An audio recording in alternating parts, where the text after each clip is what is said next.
สบายดีพ่อแม่พี่น้องขอให้แล้วเด้อเช่นกันเช่นเคยกับสองสาวสารวัตรเนาะมื้อนี้สาวสารวัตรสิมาเฮ็ดผัดซีอิ๊วเนาะแบบละเอียดหน่อยจักหน่อยนึงนะแต่บ่ได้อันนี้คือข้าวผัดกันไดเด้อเพราะว่าเฮ็ดแบบสูตรตัวเอง อันนี้เส้นเฮา1กิโลนะเฮาสิผัดกินเบิดมื้อเลยมื้อนี้ก็สิเอาออกมาแยกเส้นมันก่อนนะ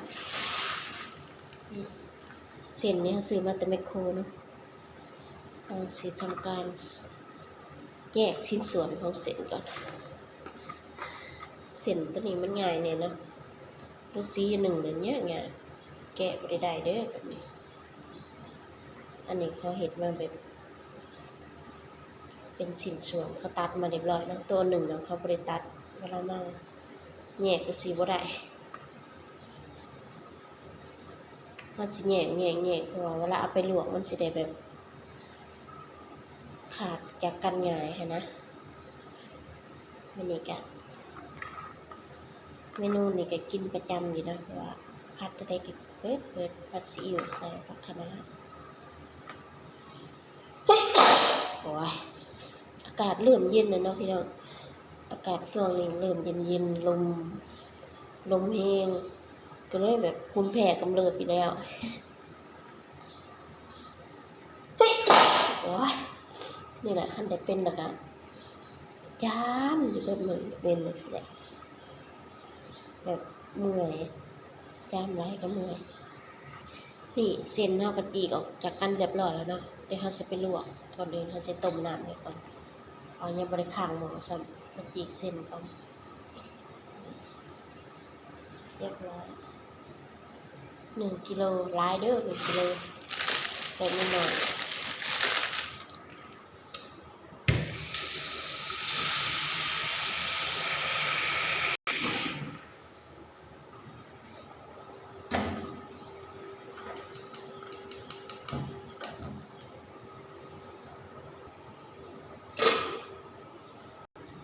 ระหว่างรออันน้ำมันผดเนาะเราก็มาเตรียมผักก่อนเนาะอันนี้ผักคะน้ามันต้นอ่อนๆเนาะต้นน้อยเราสิมักไปต้นน้อยๆอ่อนๆนี่ต้นใหญ่ผมเราก็สิไปลวกก่อนแล้วจะไปผัดง่ายๆเด้หั่นตามใจหมักเลยหมักน้อยหมักบางหมักใหญ่หมักยาวหั่นไปเลยจ้ะง่ายต้นน้อยนี่ฮะบ่ต้องปอกเปลือกนะหั่นทั้งหมดเลยทิ่มแต่ปลายมันนี่ที่มันแก่ๆคือเอาไปเลยแล้วมาใส่กระซัง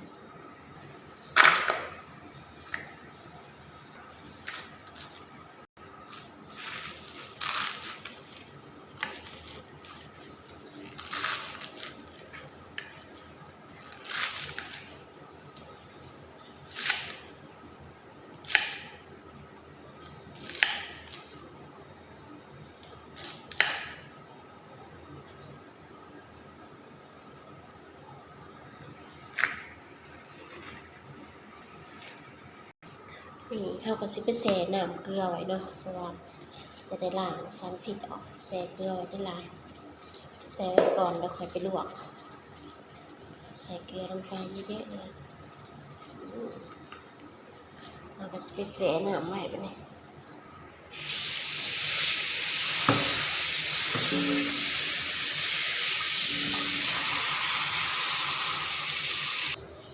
นี่มาเบิ่งน้ำเรายังบ่พดอยู่คิดว่าพดเลยเราก็เนาะเดี๋ยวไปหั่นกระเทียมทานี่แล้วเครื่องพัดมันนี่เราก็จะเป็นหมูสับเนาะเตรียมไว้แล้วก็ไข่แค่นั้นเองเราก็ได้ใส่เนื้อมากมายละนี่เราใส่หอมแดงพร้อมแล้วมันจะได้หอมเวลาเอาไปพัดหอมเลยแล้วก็กระเทียมเยอะๆเอาหัวหนึ่งเลยอันนี้น้อยพอเราก็จะปอ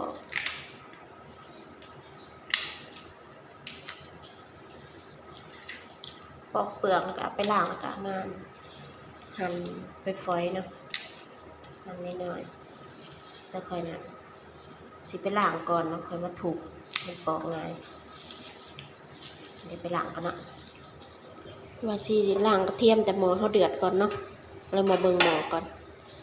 นี่หม้อพดแล้วเขาก็เอาเส้นเขาลงไปลวกเลยลวกกับบดดอกประมาณ1 นาทีก็พอเนาะแล้วเขาก็สิเป็นหมักซีอิ๊วไว้ซีอิ๊วดำลวกไปเลยใส่ไปเลยเต็มหม้อ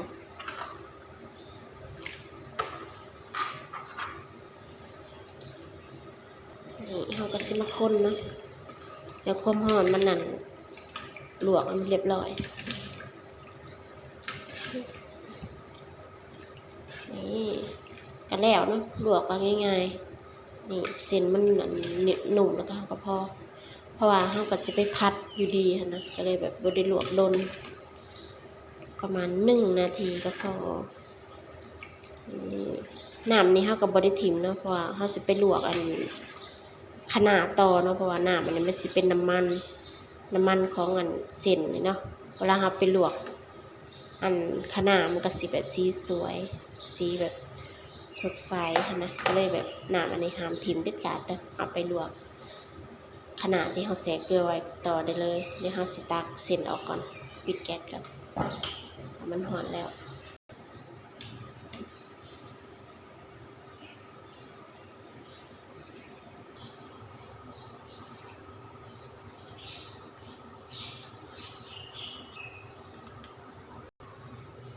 ตักเส้นออกมาแล้วนะเราก็สิมาหมักด้วยซีอิ๊วดำใส่ไปเลยละลายผมหอยมันเบิดพอดีนี่จะเอาน้ำหอนลงสิกดก่อน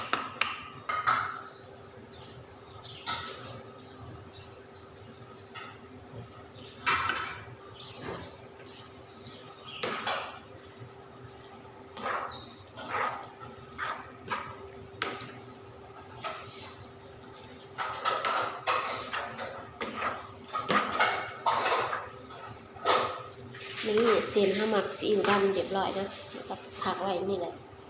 แล้วค่อยเอาไปผัดเรียบร้อยนี่นะจะมาลวกขนาดต่อเนาะนี่เคล็ดลับเอาใส่น้ำตาลหอมเวลาลวกมันจะได้บ่ขมขนาดที่เราใส่น้ำเกลือแหละมันบ่ได้ล้างใส่เลย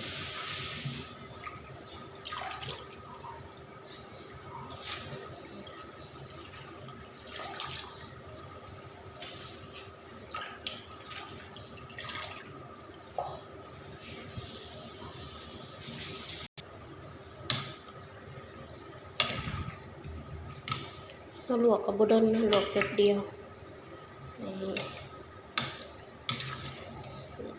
นี่เราก็สิตักออกใส่น้ำเศษน้ำเกลือคือเก่าแล้วก็เอาไปล้างเนาะทำความสะอาด1 ถึง 2 นาทีพอไปลวกเดิมเห็นว่าคันมีน้ำที่เขาลวกเส้นนะเส้นก๋วยเตี๋ยวมันเป็นน้ำมันแบบออกมาจากเส้นก๋วยเตี๋ยวที่เขาใส่เนาะมันก็สิเคลือบแน่นใบขนาดของเราก็สิเป็นสีแบบเหลื่อมๆงามๆเนาะนี่สีสดๆเลยเดี๋ยวสิตักออกแล้วก็ได้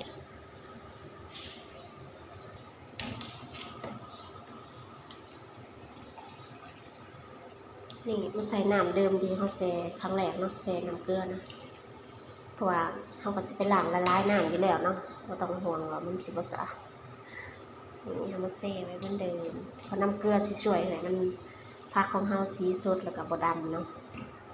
แบบสีบ่ซีดแบบสีมันสิงามเหมือนยังบ่ได้แบบสดใสนี่เรียบร้อยแช่น้ำเย็นไว้ก่อนนี่เขาเตรียมพร้อมเรียบร้อยเนาะอันนี้สิเป็นกระเทียมกับหอมแดงเนาะแล้วก็ไข่เขาจะใส่6 หน่วยเนาะแล้วก็หมูสับแล้วก็เส้นกับพักขนาดเนาะเรียบร้อยเขาเตรียมแล้วก็เขาสิพัดทำการพัดดึงแบบนี้บริทายเอามารวมแบบทีเดียวอันนี้เขาใส่กับน้ำมันหมูเนาะสิเพิ่มน้ำมันน้อย1เพราะน้ำมันน้อยมาเอามาพัดกันนี่เขาก็เปิดแก๊สเรียบร้อยเนาะเทกระเทียมกับ อมแดงลงไปผัดกันในนี้จะมีน้ำมันหมูหน่อยหนึ่งแล้วเนาะเดี๋ยวเราเอาน้ำมันผืดมาเพิ่มจริงๆผัดซีอิ๊วไม่ได้ย่างหรอกแต่ว่าเขาเตรียมของลายนะเขาใส่เวลาโดนมันก็เลยแบบใส่นั่นใส่นี่มันจะเตรียมเสียเวลาน้ำเตรียมของนั่นแหละเวลามาผัดแต่แป๊บเดียวข้าวสิพัดกระเทียมกับหอมแดงนี่หอมๆเหลืองๆเราค่อยเอาไข่มาเทลงเนาะไข่ซุกเอามันเอาโมเมนเอามันนะเอาหมูสับที่เขาเตรียมไว้มาลงเพิ่มเนาะนี่ที่ใส่เวลาดนน้อยนิดนึงกระเทียมเขาเหลืองเริ่มได้ทีแล้วนะเขากระเทไข่เขาลงเลย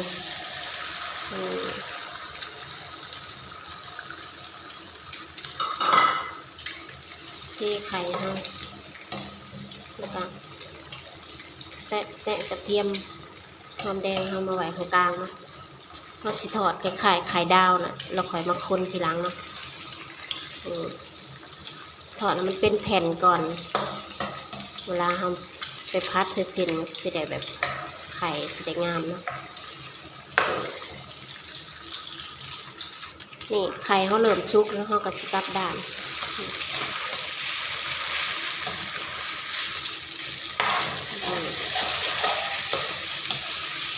เขาก็พัดเลยแบบนี้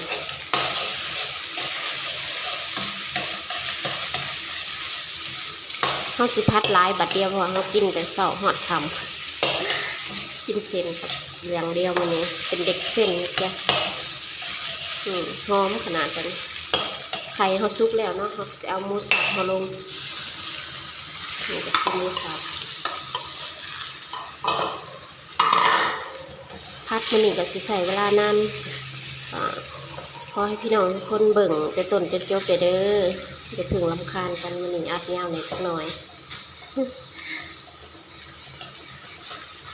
เราก็สิพัดหมูมันสุกแล้วค่อยมาปรุงเนาะปรุงอ่ะเราก็สิเอาใส่เส้นเอาใส่ผักกันแล้วเนาะพัดของเฮากับมีได้เท่านี้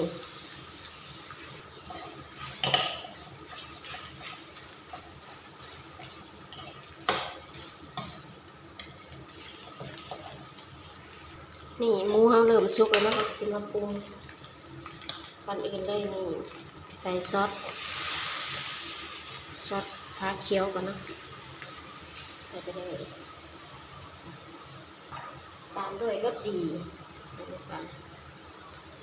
กะเอาเด้อบ่ได้ตวงคือแบบกะเอา สวกะต่อไปก็จะเป็นน้ำตาลเนาะใส่ลงไปเลยต่อไปก็จะเป็นผงนัวนะถ้าผู้ใดบ่มักก็บ่ต้องใส่ก็ได้เด้อแป้งนัวนะเท่ากับพัดทุกอย่างมันรวมกันเนาะ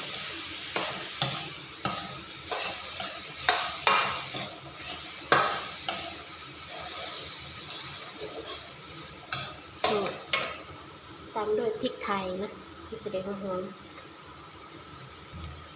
พริกไทยลงไปหมูเขาสุกแล้วจะเอาเส้นลงแล้วแบบนี้เอาเส้นเขาลงแบบนี้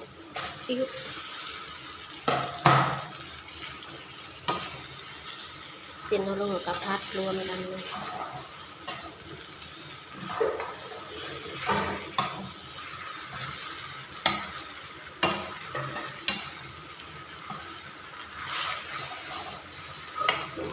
เส้นลงแล้วเราก็เอาผักขนาดที่เขาเตรียมไว้ที่เขาลวกนะก็ใส่ลงเลยเต็มหม้อเนี่ยเต็มเลย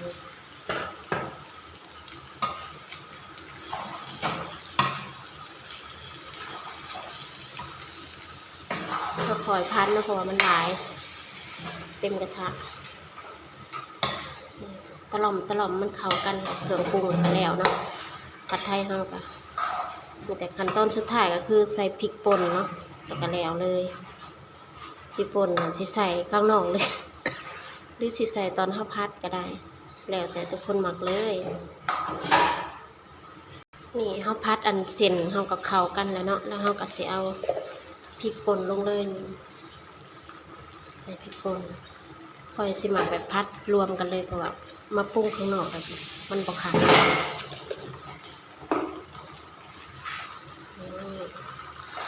ผัดซีอิ๊วเฮากันแล้วเนาะถ้าเบิ่งแต่ต้นจนจบก็สิเฮ็ดเป็นแบบง่ายๆแต่ว่าสิใช้เวลาเตรียมของนั่นแหละเตรียมแล้วเอามาพัดแป๊บเดียวแล้วก็สปิดแก๊สแล้วเรียบร้อยมันร้อนน่ากินขนาด